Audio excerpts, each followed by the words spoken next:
Hello, welcome to my speech comparing racism in America to that seen in Europe. Now I'll start my speech now. News stories are leaked every day in the United States of America concerning police being called over black Americans doing nothing but merely being black. American racism is undoubtedly unique.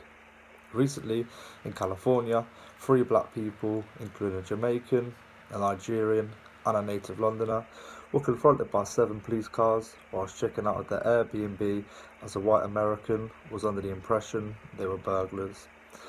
Even though the 3 individuals in question were not American, they still fell victim to racist American stereotypes. In other words, being confronted with tense, potentially life-threatening altercations with the police without having ever actually committed a crime. It's fair to say that America's racist status quo is unique and unbelievably oppressive. Their racism is completely based on complexion and rigidity. One's nationality is insignificant. There have been cases in France where people have been refused stamps due to being mistaken for Africans. Upon learning that they were in fact American, they apologised and proceeded to sell the stamps. This level of racism in France is of course unacceptable, but is no comparison to that seen in America. During the week of the London riots in 2011, Londoners openly spoke about how black people could be treated differently by law enforcement. Yet, conversations focused on analysing the police's techniques, seeing how they could keep teenagers away from the streets during the summer months, as well as how to catch looters on CCTV. In American speech, criminality of black bodies would have justified the police killing of Mark Duggan, who was shot dead in the aforementioned riots, and used them as an inevitable byproduct of a so-called cultural crime. Michael Brown's murder and the riots in Ferguson met this scene before American script. Racism towards black people in America generally has nothing to do with immigration or nationality. There is no home country for African Americans to connect to. Instead, it is pretty much a status quo of home alienation, dehumanisation, criminalisation, and terror. Racism in Europe is bad, but nowhere near on the same level as that seen in America. The systemic racism in America starts with slavery and the multiple slave codes, state or federal laws created which codified the inhumane practice of slavery into law. The South of America was a slave society, not just a society with slaves, although following the abolition of slavery, laws reminiscent of slave codes went on to oppress black people.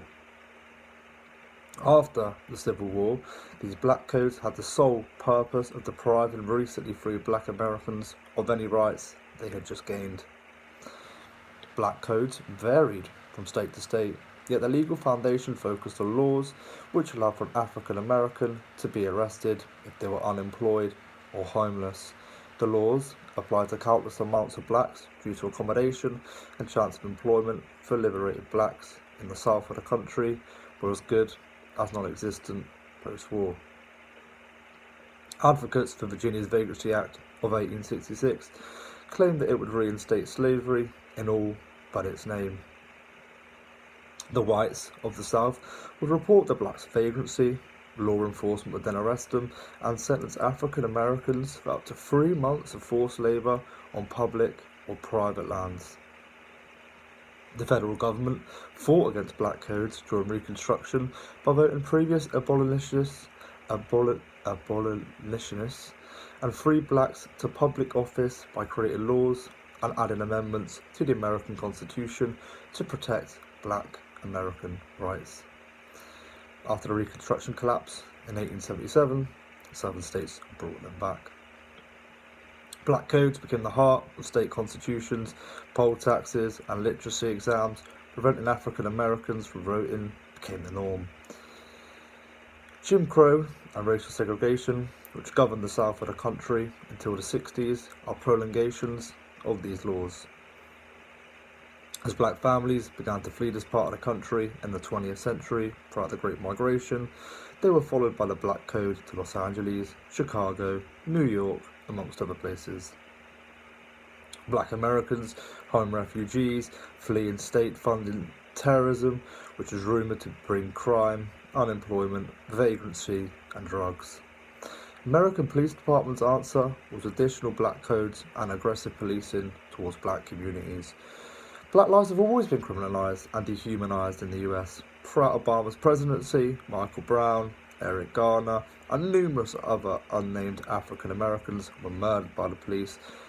But with a black president in power, many Americans saw the light at the end of the tunnel.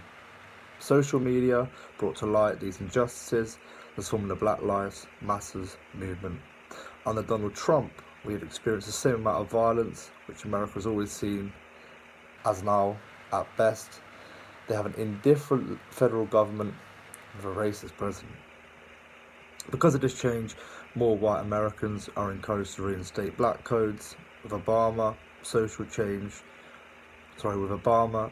media champion the people's desire for progress.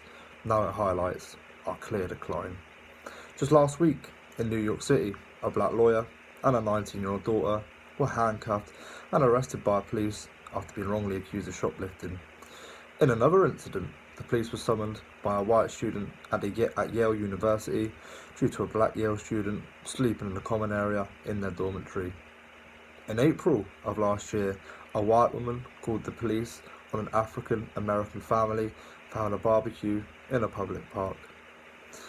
After the arrest of two black men for sitting in a Starbucks, along with increased awareness of similar injustices, the world is now able to clearly see how racist the law that black people constantly face in the US is. Their arrest was down the Black Code of 2018, about the 3 months of forced labour.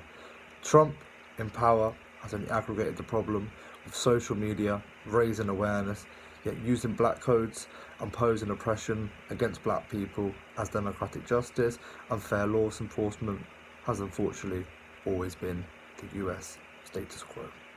Thank you very much for your time.